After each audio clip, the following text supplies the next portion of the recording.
The day I discovered my sister had lost our parents' entire retirement fund, I was sitting in my office overlooking the Seattle skyline. The news didn't come from my family. They'd never tell me something this important. Instead, it came from Marcus, my financial advisor, who had noticed unusual activity in my parents' investment accounts. "Sarah, your parents' retirement fund has been completely drained," Marcus said, his voice grave through the phone. "Every penny was transferred to a series of high-risk investments under your sister's management. They've lost everything." I gripped my desk, knuckles turning white. "How much?" $2.8 million. Gone in less than 6 months. The number hit me like a physical blow. I thought about my parents, both in their 60s, about to retire after working their whole lives, and Madison, my perfect older sister, the financial genius they trusted with everything. "Send me the details," I said, ending the call. I stared at the Seattle rain pattering against my office window, remembering how different things had been just 15 years ago. Back then, I was the family disappointment, the daughter who chose to study engineering instead of finance, who turned down a position at my father's firm to start my own tech company. Engineering is for people who can't handle real business, Madison had said at one family dinner, earning approving laughs from our parents. "While you're playing with computers, I'll be managing million-dollar portfolios." She'd kept her word about the million-dollar portfolios. She just hadn't mentioned they'd be our parents' life savings. My phone buzzed. Marcus had sent the financial records. With each page I scrolled through, my heart sank further. Madison had convinced our parents to give her complete control of their retirement fund, promising returns that would double their money. Instead, she dumped everything into a cryptocurrency scheme that had collapsed spectacularly. I pulled up my own company's financials. Advanced Dynamics, the tech firm I'd built from scratch, was now worth over $300 million. I could easily help my parents, if they'd let me. I dialed my mother's number, something I rarely did anymore. She answered on the 4th ring, her voice tight with forced cheerfulness. "Sarah? This is unexpected. Mom, I know about the retirement fund." Silence stretched between us, heavy with unspoken words. "That's none of your business," she finally said. "Madison is handling it." I bit back a bitter laugh. Handling it? She lost everything.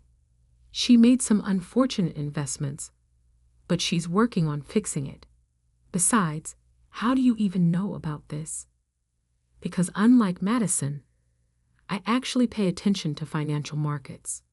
"Mom, let me help." "I can." "We don't need your help," she cut me off sharply. "Madison has a plan. She's always been good with money, unlike—" She didn't finish the sentence. She didn't need to.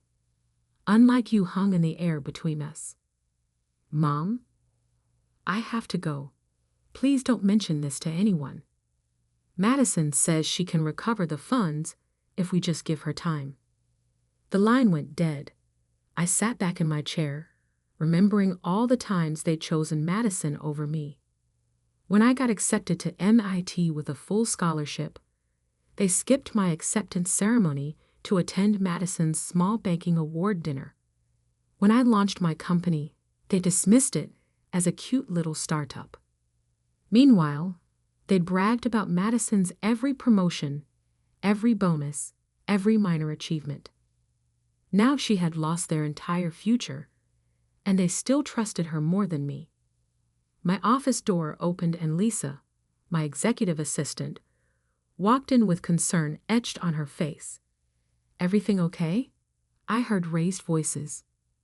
I shook my head. My sister lost my parents' retirement fund. All of it. Lisa winced. She'd been with me since the early days of Advanced Dynamics, and knew my family history well. Let me guess, they still think she can fix it? Of course they do. She's Madison, she can do no wrong. Lisa sat down across from me. What are you going to do? I turned to my computer, pulling up property records. My parents' house, my childhood home, was mortgage-free and worth about $1.2 million. If they sold it, they could at least have something for retirement. They'll never sell, Lisa said, reading my thoughts. That house is your father's pride and joy. They might not have a choice. I opened another window, accessing my parents' property tax records. They haven't paid property taxes in 3 months. They're going to lose the house anyway. I made some quick calculations. With their depleted savings and my father's reduced income, he'd recently stepped back to part-time work in preparation for retirement. They couldn't afford the mounting tax bills. The house would go to auction within months. I'm buying it, I said suddenly, anonymously, through one of our shell companies. They'll never know it's me. Lisa raised an eyebrow. And then what? Then I'll let them stay there. Pay the taxes, maintain the property.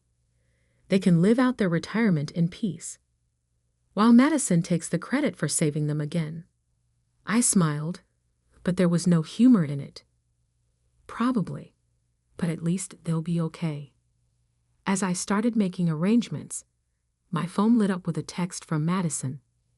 Stay out of this, little sister. I know you've been asking questions. This is family business, and you're barely family anymore. I stared at the message, feeling that familiar ache of exclusion. Then I straightened my shoulders and began typing emails to my lawyers. Madison might be the golden child, but I had something better than their approval. I had the means to actually help them, even if they never knew it was me.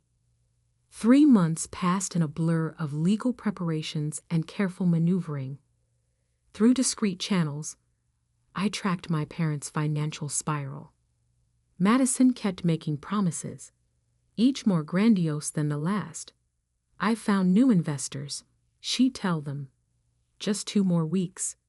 But the weeks turned into months, and their savings remained gone. The auction notice arrived on a rainy Tuesday morning. I didn't receive it directly, of course, but my lawyer forwarded me a copy.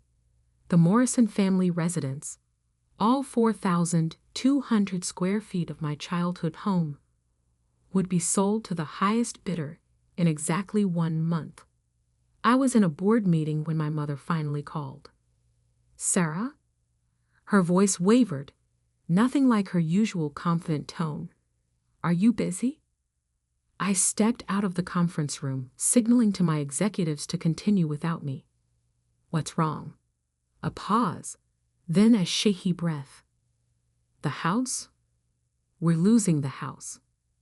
Madison tried everything, but she broke off, and I heard muffled crying.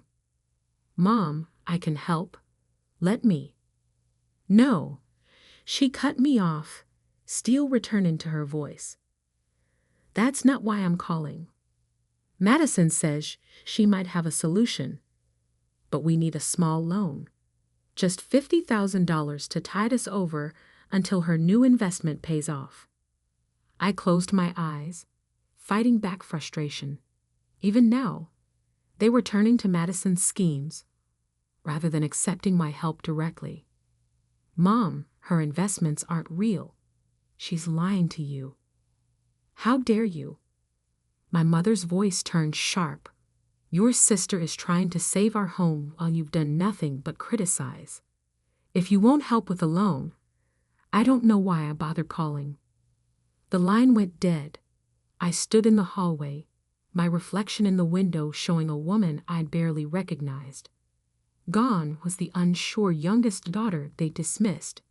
In her place stood the CEO of a major tech company, someone who'd built something real while Madison built castles in the air. That evening, I met with James Chen, my most trusted lawyer, in my home office. "Everything's set," he said, spreading papers across my desk. "Horizon Ventures LLC is officially registered. No connection to you or Advanced Dynamics can be traced." Horizon Ventures was my shell company, created specifically to buy my parents' house. On paper, it was owned by a series of other shell companies, leading to a dead end in the Cayman Islands. "The auction is in 4 weeks," James continued. "Given the market and the distressed nature of the sale, we expect the bidding to start around $800,000. I nodded, pulling up my own research. There will be other bidders. That neighborhood is prime real estate now. We're prepared to go up to $2 million if necessary, though that's well above market value. I don't care about market value. I care about making sure they have a home." The next few weeks were tense. Madison made increasingly desperate attempts to raise money, even trying to convince our parents to take out high-interest loans from dubious lenders. I blocked those attempts through careful behind-the-scenes maneuvering, knowing they'd lead to even more financial disaster. The day before the auction, I received an unexpected visitor at my office. My father stood in the reception area, looking older and more tired than I'd ever seen him. "Sarah," he said quietly, "do you have a minute?"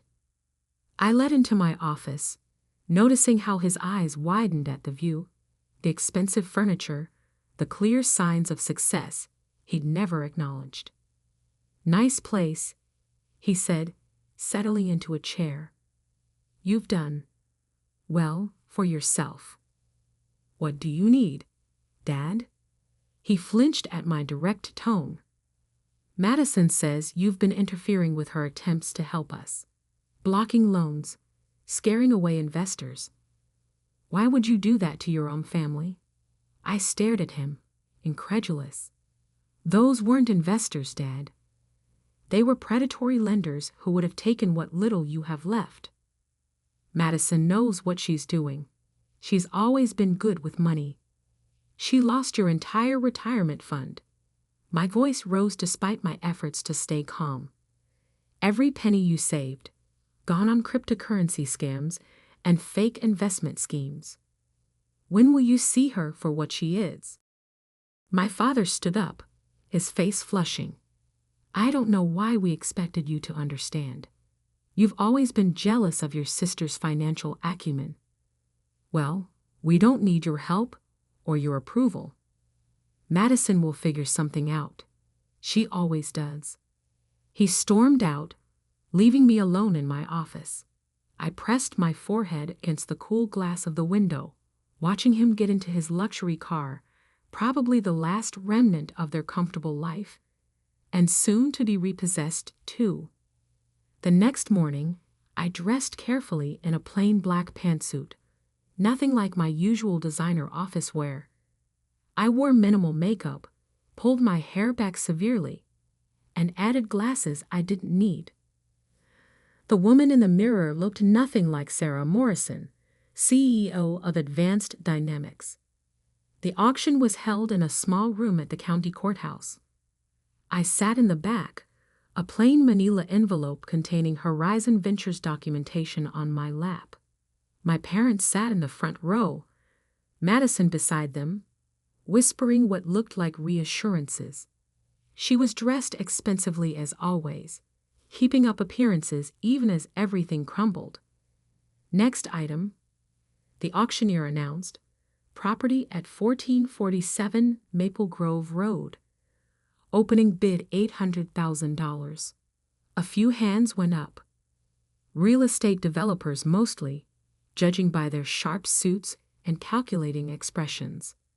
The price climbed steadily. 900,000, 950,000, 1 million. Madison kept glancing around frantically.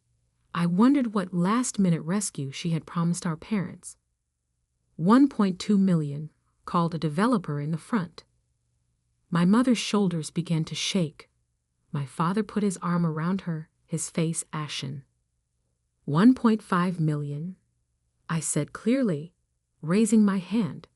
The other bidders turned to look at me, this plain woman in the back row. 1.6, countered the developer. 1.8, I responded immediately. The room grew quiet. The developer frowned, consulting with his colleague. 1.9 million, he said finally. I didn't hesitate. 2 million. A murmur ran through the room. Even the auctioneer looked surprised. This was well over market value. 2 million going once, going twice. Madison suddenly jumped up. Wait, I have investors on the phone right now. They just need 10 more minutes.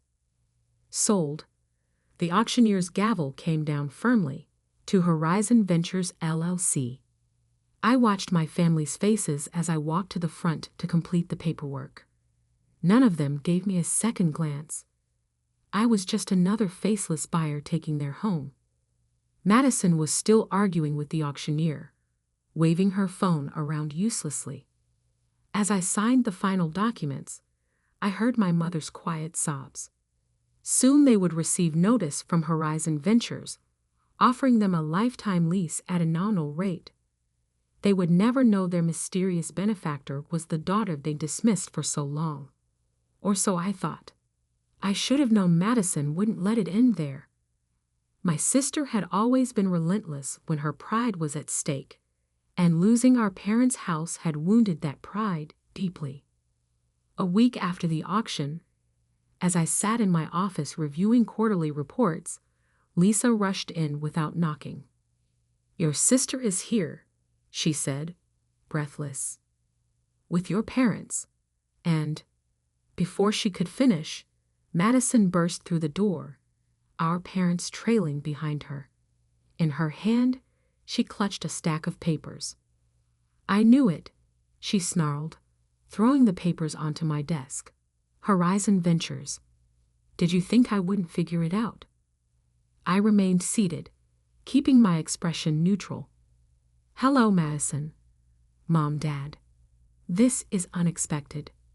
My mother stepped forward, her eyes darting around my office. "Sarah, what is your sister talking about?" Madison laughed sharply.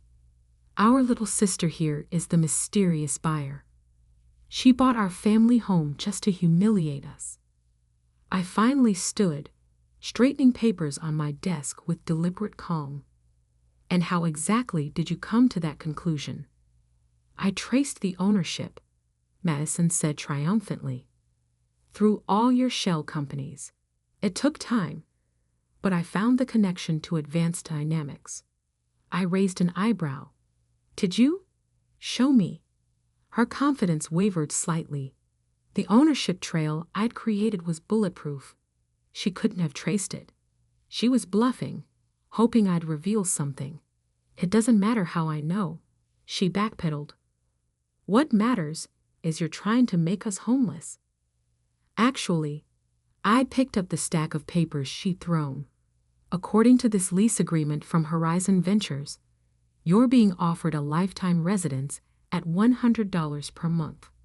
Hardly homeless." My father stepped forward, his face red. "So you admit you bought our house?" I met his gaze steadily. "Would it matter if I did? You've already decided I'm the villain here." "Because you are," Madison shouted. "I was handling things. I had investors lined up." "You've had nothing." I cut her off, my voice sharp. "No investors, no plans. Nothing but more lies to cover up what you did. You lost their retirement fund, Madison. Every penny they saved." My mother gasped.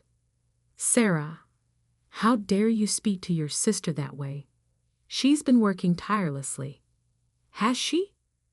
I turned to my computer, pulling up documents on my dual monitors. "Shall we look at exactly what she's been doing?" With a few keystrokes, I displayed the trail of their lost retirement fund. The transfers, the failed investments, the cryptocurrency scams. Here's where she moved the first million into BitConnect. I pointed to the screen. A known Ponzi scheme that collapsed 2 months later.